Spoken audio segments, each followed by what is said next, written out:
You ask Tiger to solve. This deals with linear equations with one unknown. The final result is y equals 9/7. Let's solve it step by step. Swap sides. Group all constants on the right side of the equation. Add 3/7 to both sides. Combine the fractions.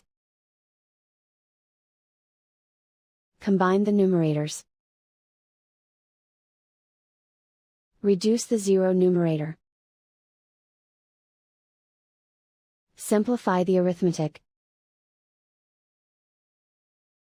Combine the fractions. Combine the numerators.